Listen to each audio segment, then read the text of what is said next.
Hi అండి, అందరికీ నమస్కారం. అమృతాహారం ఛానల్కు స్వాగతం.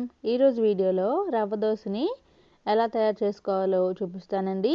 దీనికి ముందుగా ఒక బౌల్ని తీసుకుని దీనిలోకి 1 కప్పు బొంబాయి రవ్వ, అరకప్పు మైదా, అరకప్పు బియ్యం పిండి వేసుకుని దీనిలో రుచికి సరిపడా ఉప్పుని కూడా వేసి కొన్ని అల్లం ముక్కల్ని కూడా వేసి బాగా కలిపి దీనిలో 1 కప్పు మజ్జిగ అలాగే తగినన్ని నీళ్లు వేసుకుని ఉండలు లేకుండా బాగా కలిపి తీసుకోండి. ఇప్పుడు దీనిలో తరిగిన పచ్చిమిరపకాయలు, కొత్తిమీర, కరివేపాకును కూడా వేసి బాగా కలిపి మూత పెట్టి ఒక 10 నిమిషాల పాటు నాననివ్వండి. ఈలోగా మనం చట్నీ తయారు చేసుకుందాం.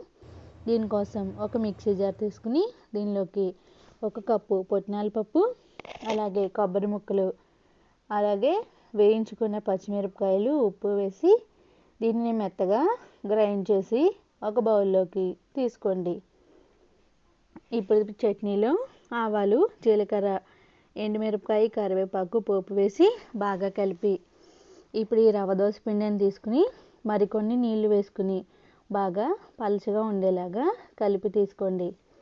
ఇప్పుడు స్టవ్ మీద పెనం పెట్టి బాగా వేడైన తర్వాత కొంచెం నూనెను వేసి పెనమంతా ఉల్లిపాయ ముక్కల్ని కూడా వేసి అప్పుడు ఈ దోశ పిండిని ఒకసారి బాగా కలిపి పెనమంతా ఈ పిండిని ఇలా దోశలాగా వేసుకోండి.